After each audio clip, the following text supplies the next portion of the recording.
capítulo 8. Romanos capítulo 8, versículo 18.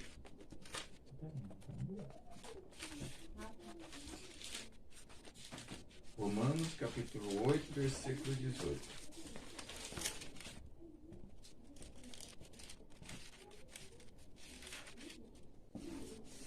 Como os irmãos sabem, a nossa Bíblia é a versão de hoje em dia, então ela é um pouco diferente das outras que a gente estava acostumado.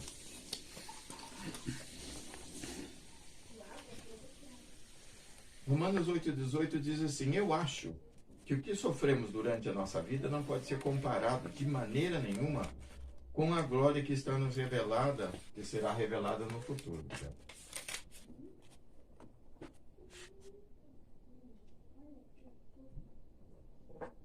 E diz: o universo inteiro espera com muita impaciência o momento em que Deus há de revelar o que realmente os seus filhos são.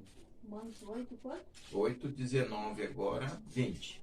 Pois o universo se tornou inútil, não pela sua própria vontade, mas porque Deus quis que fosse assim. Porque existe essa esperança.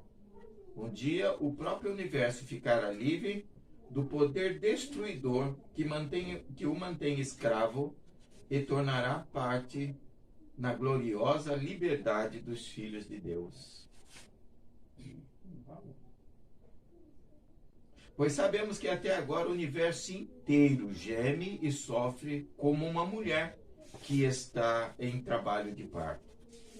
E não somente o universo, mas nós, que temos o Espírito Santo, como o primeiro presente que recebemos dele de Deus, também gememos dentro de nós, mesmo enquanto dentro de nós mesmos, enquanto esperamos que Deus faça com que sejamos seus filhos e nos liberte completamente. Amém? Amém. Oremos. Pai, em nome de Jesus, nós apresentamos, Senhor Deus, o nosso coração nessa noite, a nossa vida nessa noite, a nossa alma nessa noite. Abre-nos, ó Deus, o entendimento e dá-nos graça. Também dessa igreja, Senhor Deus, desses irmãos que estão aqui.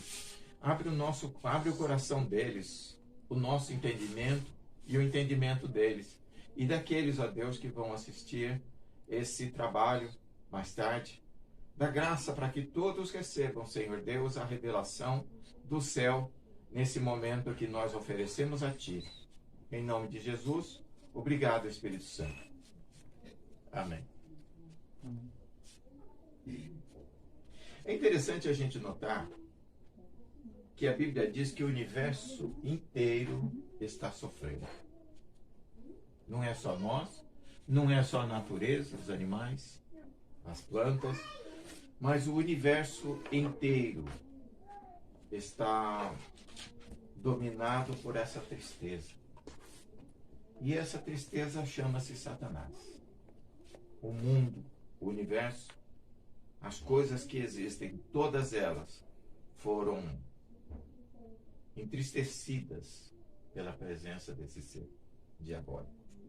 E aqui fala sobre a glória futura. Nós entendemos que estamos debaixo de um ataque maciço do diabo que começou lá no céu. Lá no céu, Deus é e sempre foi Senhor de todas as coisas, Senhor absoluto. E alguém um dia cismou de ser independente. Falou, não preciso desse peão que está aí. Eu posso muito bem viver sem ele, fazer meu próprio reino, ter os meus companheiros. Não preciso estar sujeito a ele. Deus, sabendo do fato, conversou com ele, né? O que você quer fazer? Ele falou, eu quero ter meu reino. Acho que você não é o cara que se diz ser, as coisas que está fazendo não é bom. Não acho legal, não concordo, queria que fosse diferente. E e se separou dele. Nesse dia, o universo inteiro ficou mais pobre, ficou mais triste, ficou mais feio. O interessante é que esse ser, ele era aferidor de medida.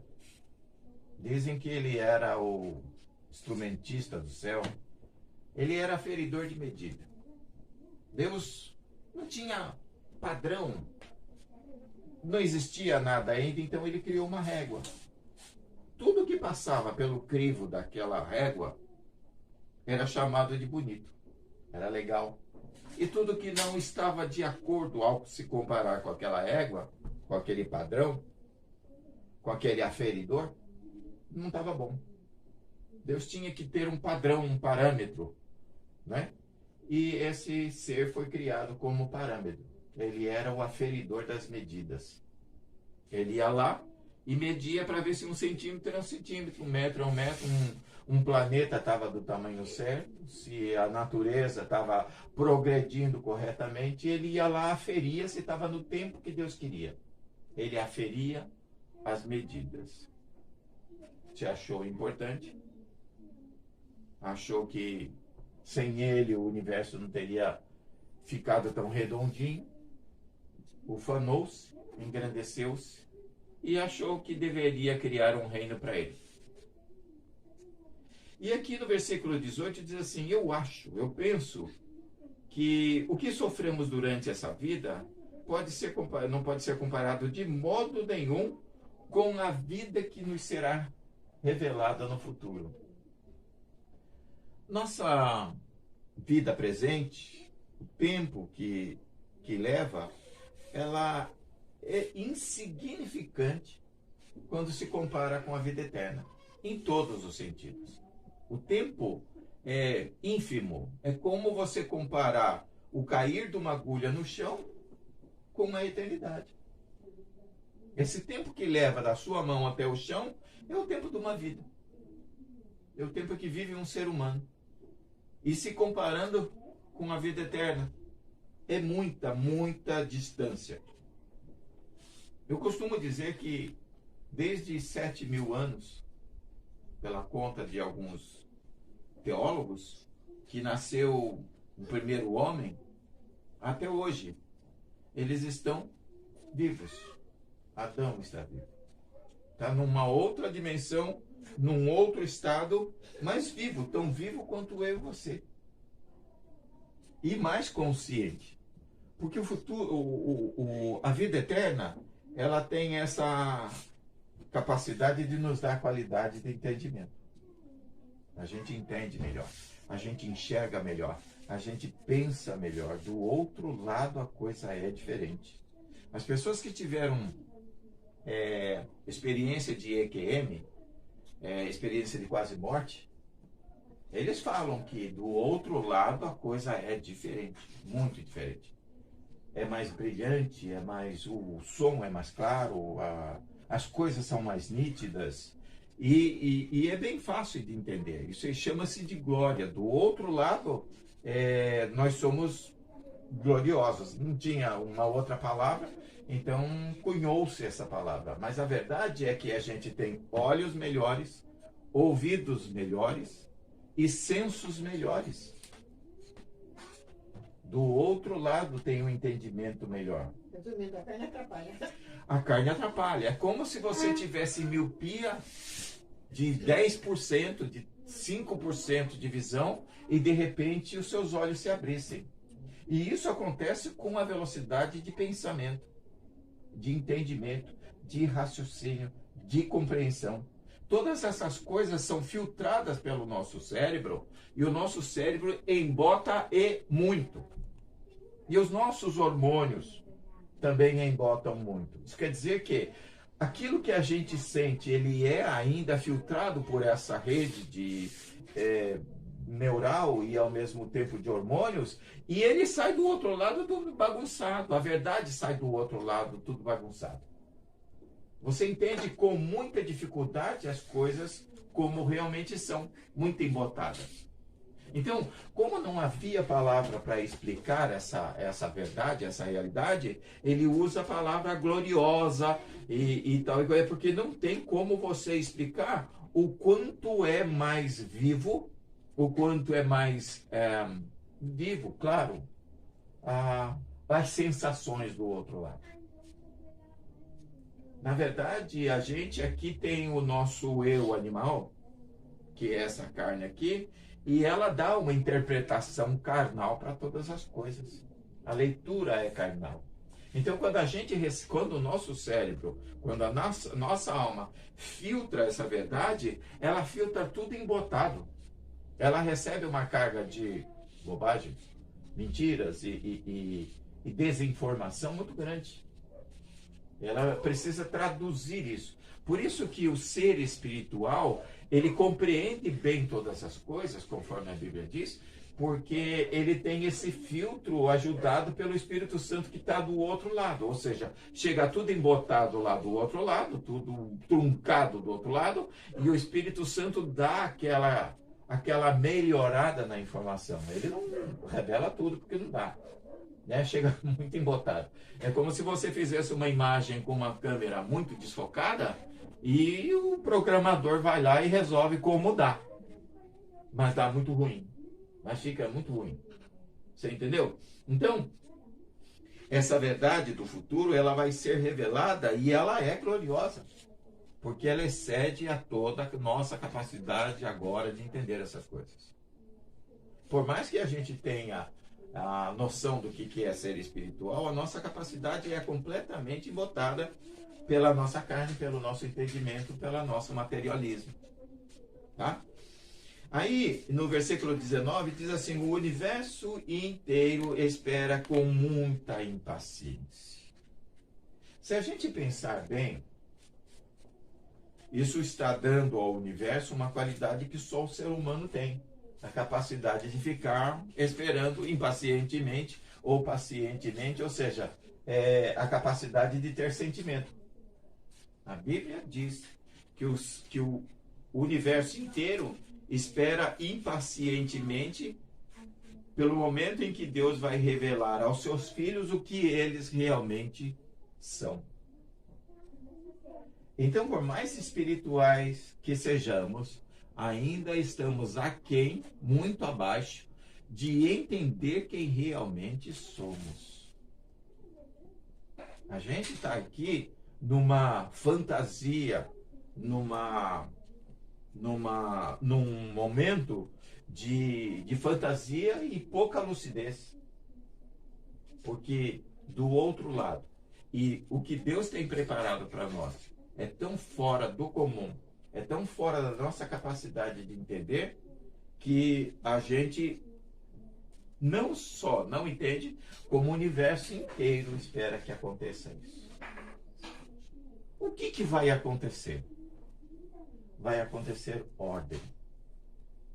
A partir do momento em que Satanás se apostatou, se separou, se afastou de Deus, desertou do céu, com aquela falsa conversa, com aquela conversa de fazer um reino para ele muito bom, muito rivalizador com o reino de Deus, que ia deixar o reino de Deus assim, com vergonha, né? Ia humilhar a Deus com a pompa, com a beleza, com a lógica, com a inteligência do reino dele. Esta era a ideia dele. O mundo, o universo entrou no caos, entrou num estado caótico. A lei deixou de funcionar. A verdade deixou de ser absoluta. O senso de verdade, de bem, de paz, de alegria foi deturpada. A ordem foi deturpada. Os anjos foram criados com funções específicas no universo e todos eles trabalhavam nessas funções. E quando Satanás entrou em cena, ele destruiu essa organização angelical.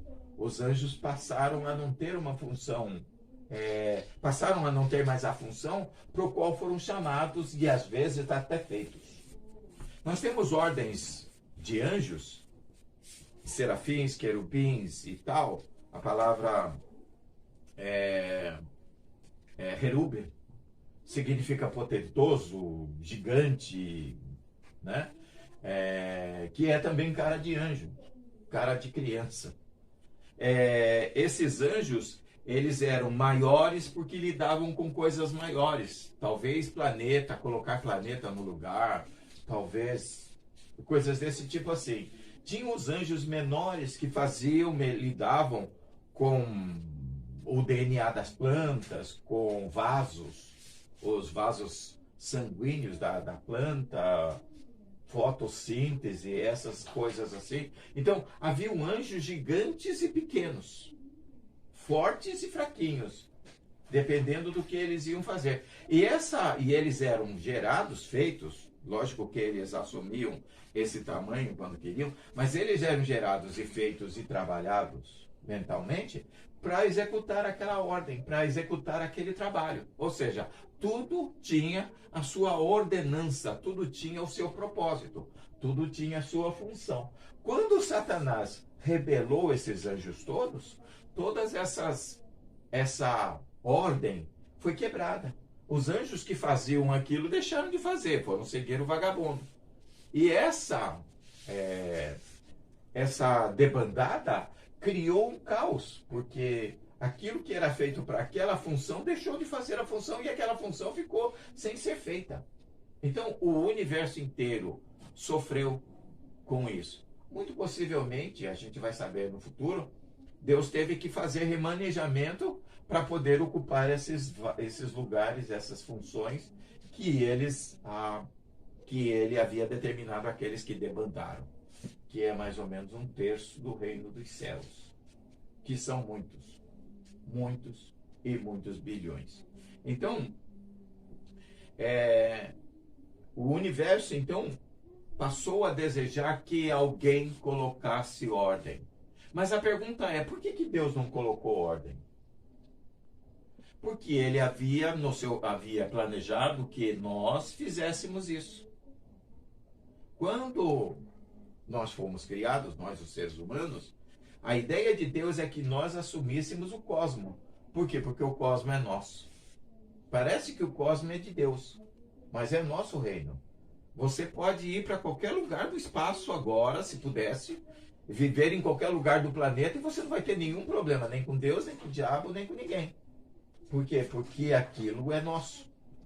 Essa existência, o cosmos inteiro, ele é a nossa casa, é a nossa herança, nós dos seres humanos. Então qualquer um de nós pode se apossar de qualquer estrela do universo, se conseguir ir até lá, né? Lógico.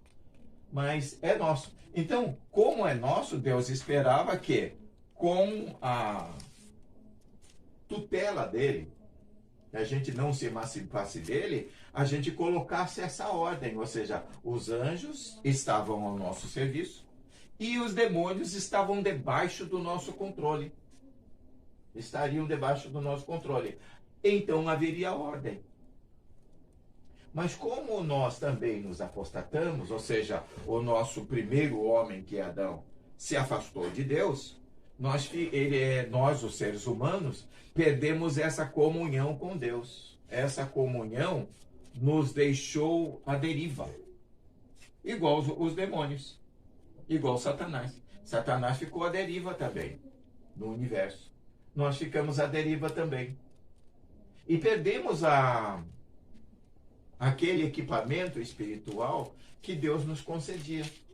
A comunhão com Deus nos dá equipamento espiritual para vencer e colocar ordem. Quando você é espiritual, que tem uma doença, você diz para a doença, sai fora, e ela sai. Esta é a ordem. Você restitui a ordem natural das coisas. Você, coligado a Deus, manda no universo, na natureza e no ser espiritual ao seu redor. Entende? Você restitui a ordem. Como nem todo mundo é espiritual, então Satanás continua reinando. E isso causa desordem. Por quê? Porque aquele que deveria ser controlado por pessoas santas e com comunhão com Deus, não é controlado, porque as pessoas santas e com comunhão com Deus, elas não são maioria. Então a natureza vê esse disparate em que aquele que devia estar debaixo dos nossos pés está sobre a nossa cabeça. Nós, os seres humanos. Então é importante que a gente entenda que o universo está esperando que a gente acorde, nós, seres humanos, acordemos e coloquemos os parâmetros. Coloquemos novamente os parâmetros. O parâmetro é esse. Eu, em Cristo Jesus, sou maior do que qualquer coisa. Maior do que a natureza e maior que qualquer ser espiritual. Maior que os anjos e maior que os demônios. E maior que Satanás. Porque está escrito, em breve, o Deus de paz esmagará Satanás debaixo dos vossos pés. Veja o tamanho que Satanás tem para ser esmagado por nosso pé. Mas isso acontece com a nossa vida espiritual, quando a gente é espiritual. Quando a gente assume como ser espiritual. Senão não é possível. Então, Satanás causou essa desordem no universo, fazendo com que até a natureza que é subordinada a nós fosse nosso Senhor, dominasse a gente. A natureza nos mata. Então, essa inversão da ordem deixa o universo muito triste. E quando se fala de universo, pode-se pensar em planetas, mas pode-se pensar nos seres que estão no universo inteiro. Nós não sabemos se há vida em outros planetas. Mas se há vida em outros planetas, a ordem está desequilibrada também. Porque à medida que nós, seres humanos, nos apostatamos de Deus, quando a gente se separou dele, quando Adão foi construir o seu próprio pensamento, porque é interessante a gente pensar nisso. Qual foi o pecado de Adão? Comer uma fruta? Talvez uma maçã? Uma pera? Não. O pecado de Adão foi dizer não para Deus. O pecado de Adão foi deixar a Deus. O pecado de Adão foi pensar por si próprio. O pecado de Adão foi tomar decisão. Adão resolveu não fazer o que Deus queria. Como uma criança que chega ali por seus 14, 15 anos e diz assim, ó, não vou mais fazer o que a minha mãe está falando. Vai tomar na cabeça. Foi o que Adão fez. Adão passou a ser adulto nesse dia. E é interessante a gente pensar que Deus falou para Adão que no dia que pecares, nesse dia morrerás. Não é assim que está escrito? Pois é. Só que Deus não falou nada disso, não. O que Deus falou para Adão, nós sabemos aqui, no dia que você pecar, você vai cometer uma coisa chamada morte, que é muito parecido com o nosso morte. Mas morte em hebraico significa se separar. Por exemplo, quando você se separa da sua esposa, em hebraico é morte. Separação, ruptura. Deus falou para Adão, no dia que você me desobedecer, vai haver ruptura entre nós. Vai haver separação entre nós. Lógico que o ser humano se afastou de Deus, perdeu aquela capacidade de ser eterno e passou a morrer. Veja, mas ele não falou você vai morrer, ele falou você vai se separar de mim. Nós dois vamos ter um rompimento. Vamos romper. É claro, Deus era Senhor sobre ele e mandava nele. A partir do momento que ele disse, ó, agora sou autopensante, não preciso mais que o Senhor me dirija. Acabou aquela primeira aliança com Adão. A aliança com Adão é a mesma que tem conosco. Quando nos unimos a Deus, a gente tem vida. Quando a gente se separa de Deus, a gente tem morte. Separação. Então todas aquelas benesses do reino de Deus se acabam. Como um filho que vai embora. Ele vai passar fome, vai passar frio. A casa do pai é para o filho obediente. Para o filho que quer se sujeitar às regras da casa dele. Vai, de repente, não quer mais, não quero mais acordar, quero acordar na hora que eu quero, eu vou falar a palavrão que eu quero, vou viver a vida que eu quero. Quer dizer, não dá mais. Há uma ruptura. Essa ruptura, ela é resolvida com uma separação. O filho acha que ele já tem capacidade de resolver a vida dele e vai embora. Lá, ele vai sofrer. Ele vai sofrer em comparação à vida que ele tinha com o pai. É isso que significa o reino de Deus. Ao contrário de Adão, nós fizemos o caminho inverso. nós, com toda a liberdade que tínhamos, resolvemos voltar para Deus e fazer uma aliança de fidelidade com Ele e de audição. Quando Deus fala conosco, a gente se propõe a fazer. Veja, é caminho inverso. Então nós voltamos ao estado de Adão e nós colocamos ordem no diabo. Quando a gente volta a ter esse relacionamento com Deus, a gente volta a ter esse controle desse caos. Não completamente, porque os outros partícipes, os outros companheiros nossos de vida, os outros humanos, eles não chegaram a isso, não fizeram esse pacto. Então Satanás não consegue através da gente, mas ele consegue através de outro. Ele não consegue quebrar a ordem através da gente, mas ele consegue através do outro. Eu costumo dizer que o homem justo é como se fosse um rio no caminho de um incêndio. O incêndio vem até ele. Ele não propaga, ele não passa para frente. Enquanto que o homem mau não, ele é combustível. Então o mal vem até ele e ele passa para frente. Ah, fulano me fez, eu vou fazer também. O fulano me roubou, eu vou roubar também. É como um homem justo recebe uma nota falsa. Ele vai no banco e até deixa aquela nota lá, porque ele não vai querer, ele vai ficar com prejuízo.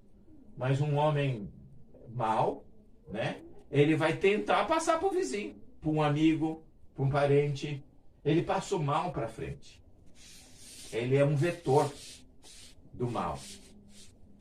Então, nós seres justos, nós que temos aliança com Deus, a gente não é propagador de mal. O mal para na gente. Esse é o ideal, né? Então, o universo inteiro se tornou inútil. Eu vou ler de novo, ó. No versículo 20. Pois o universo se tornou inútil não pela sua vontade.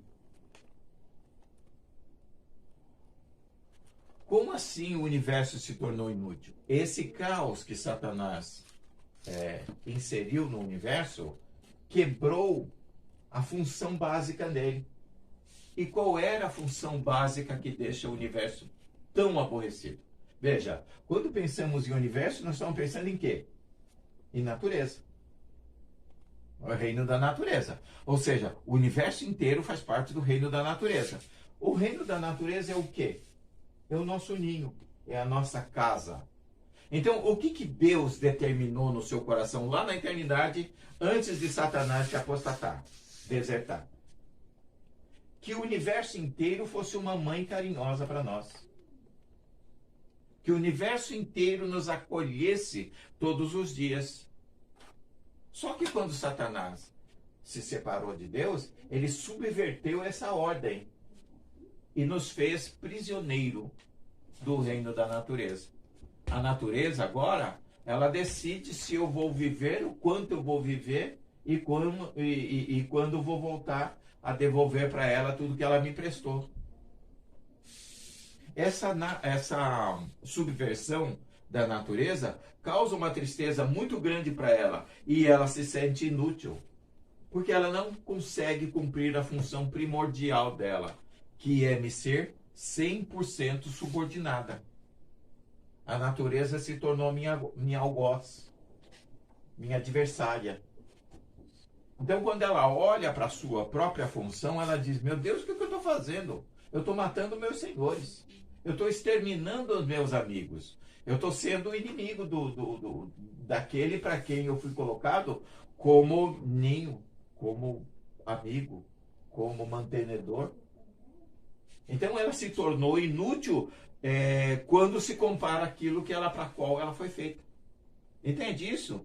Veja o apóstolo Paulo explicando isso há 2000 anos atrás. O universo inteiro espera com muita impaciência o momento em que Deus há de revelar aos seus filhos o que eles realmente são. O que eles são? Nós já chegamos a essa realidade. Porque nós entendemos que a natureza é escrava nossa. Os bens que existem são escravos nossos. Os seres espirituais são conservos nossos. E fora Deus, que é nosso Senhor absoluto, que está no topo da cadeia, Todo o resto está abaixo de nós. Porque nós fomos colocados como cabeça da criação. Cabeça pensa, enquanto tudo que é da criação executa. Por isso que a natureza se sente com essa dívida conosco. Porque ela pegou um protagonismo que não era para ela. Esse protagonismo sobre nós não era para a natureza. A natureza seria para sempre nossa aliada. E não nunca nosso carrasco. Um vírus mata a gente. Aonde que Deus determinaria que um vírus mataria uma pessoa? Esse não era o plano de Deus. A morte foi um acidente. A morte foi colocada no nosso caminho para um benefício muito grande. Nós aqui entendemos que a morte é um benefício. Mas como assim a morte é um benefício? Imagina que bons homens morrem, né? Mas homens maus também morrem. Imagina se Hitler vivesse até hoje, Mussolini vivesse até hoje, se Nero vivesse até hoje. Não é? Foram homens terríveis, que mataram milhões de pessoas em poucos anos. Hitler, de 1943 a 1945, matou 9 milhões de pessoas. O comunismo matou 120 milhões de pessoas. Pol Pot na África matou 30 milhões de pessoas. Então imagina se esse homem nunca morresse. Imagina nós ainda debaixo do poder de Nero, aquele sanguinário de Roma. O soldado romano, esqueci o nome dele lá, ele matou uma nação inteira, matou a nação de Israel em 2 anos. Exterminou Tito. Que ele primeiro era soldado, depois ele era comandante e depois se tornou governador de Roma. Ali para o ano 65 até o ano 70. Nesses 5 anos ele destruiu a nação judaica inteira. Morria 500 pessoas por dia só crucificado no ano 70, 68. Você imagina se esse homem estivesse vivo até hoje, como que a gente se livraria de uma pessoa tão má, tão maligna? Então a morte, ela foi uma saída que Deus fez para que a humanidade sobrevivesse, para que tivesse o mínimo de sofrimento possível, porque com esses homens seria impossível viver debaixo desse sol.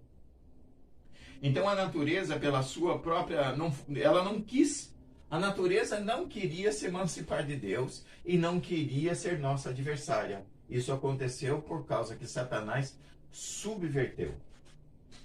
Ele transformou de forma contrária. A verdade virou mentira, o bem virou mal, a vida virou morte, a salvação virou perdição. Ele subverteu a ordem das coisas e mergulhou o universo num caos terrível. Porém, existe uma esperança. O próprio universo ficará livre do poder destruidor que o mantém escravo e tomará parte na gloriosa libertação dos filhos de Deus. Olha só que coisa fantástica, ó. Olha só. Ele não, porém existe a esperança, e a esperança, 2 pontos, é essa. Que um dia próprio o universo ficará livre do poder destruidor que mantém ele escravo e ele tornará parte na gloriosa liberdade dos filhos de Deus. Então, a gente entende que somente os filhos de Deus ficarão livres.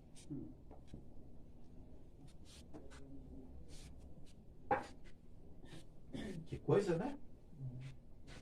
Só os filhos de Deus terão essa liberdade. E o próprio universo tomará parte nisso. Ficará livre do poder destruidor que o mantém escravo. Satanás mantém o universo escravo, escravizado. A natureza é utilizada para punir, fazer mal, destruir, como eu falei agora sobre vírus, tempestades. A natureza se sente usada por Satanás para poder destruir o ser humano. E ela tomará parte na gloriosa liberdade dos filhos de Deus. Porque até agora, o universo inteiro geme e sofre como uma mulher que está em trabalho de parto. Parindo o quê? O que o universo está parindo? O que a realidade está parindo? A nossa nova vocação. O universo inteiro está sentindo que alguma coisa vai acontecer. E essa coisa é a nossa libertação. Libertação do quê? Existem duas coisas que nos libertará. Primeiro, a aceitação completa, absoluta, do plano de Deus, ou seja, o próprio cristianismo. O cristianismo, ele liberta a gente do poder de Satanás. O poder de Satanás é convencimento. O poder de Satanás é conversa fiada. O poder de Satanás é coisa no ouvido. O evangelho vem e nos livra dessa capacidade de ser induzido. Então a gente fica refratário às conversas fiadas do diabo. É para isso que existe a revelação do evangelho. O evangelho é uma maneira de você contra-atacar de dentro para fora as mentiras que aliciam a mente. E o que faz as mentiras que aliciam a mente? Elas deixam a gente extremamente atribulado, atormentado, incapaz de ver a verdade. Qual é a verdade? A verdade é que nem todas as coisas são tão ruins quanto parecem. Mas a nossa mente é embotada de tal forma pelos ataques do diabo que a gente começa a ver a vida e as coisas e as pessoas e as coisas que acontecem na vida com outros olhos. E aquilo leva a gente a tomar decisões as piores possíveis. Se separar, matar, se suicidar, tomar remédio, ficar doente, essas coisas todas. Então, esse ataque na mente faz com que o ser humano não consiga visualizar a verdade. Qual é a verdade? A verdade é que eu estou vivo. A verdade é que eu estou bem, estou com uma família bonita, eu tenho um carro, eu tenho uma casa, eu estou vivendo, estou com saúde. Essa verdade, ela é tão embotada pela conversa fiada de Satanás que a gente não percebe e acaba só vendo aquilo que aquela verdade satânica fala. O que o evangelho faz? O evangelho te dá subsídio para você refutar essa mentira. Você respirar sair à tona desse afogamento de verdades inventadas pelo diabo. E essa sair para fora, essa capacidade é chamado de libertação. Eu consigo viver a vida que eu tenho, porque veja bem, eu sou feliz, posso ser feliz com apenas uma mulher? Posso. Posso ser feliz com o meu salário do mês? Posso. Eu posso ser feliz desempregado? Posso. Eu posso ser feliz estando numa casinha pequenininha? Posso. Eu posso estar feliz na mata, morando lá em cima do meio do mato? Posso. Porque, veja, a felicidade é algo que está ou não dentro de mim. Se ela estiver dentro de mim, a gente vai ser feliz. Eu vou ser feliz em qualquer lugar que eu for. Mas com Satanás você não é feliz. Com carro, com casa, com mulher, com iate, com avião, com foguete. Quer dizer, a mente está agitada negativamente, de tal forma que você não consegue visualizar a realidade. A realidade é que você está vivo, e graças a Deus está vivo. Né? Que você é pobre ou rico, e aquelas coisas não têm interação com os sentimentos. Sentimentos são a parte do que você tem. Um homem pode ser muito feliz sem não ter nada. E ele pode ser extremamente infeliz tendo tudo. Sendo um presidente, sendo um dono de uma grande empresa. Entende? Essa visão, essa maneira de olhar a vida é diabólica.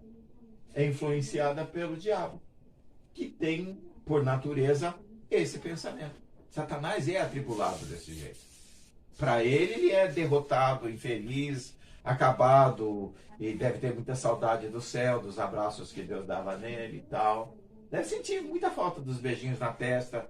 Então, ele passa essa coisa, esse sentimento. E o cristianismo, ele nos livra dessa garra. Ele nos dá um filtro e a gente passa a ver a vida como ela é. Entende qual é a função do cristianismo? O cristianismo, ele dá liberdade para os filhos de Deus, porque os filhos de Deus assumem que aquilo que Deus diz vem de um pai.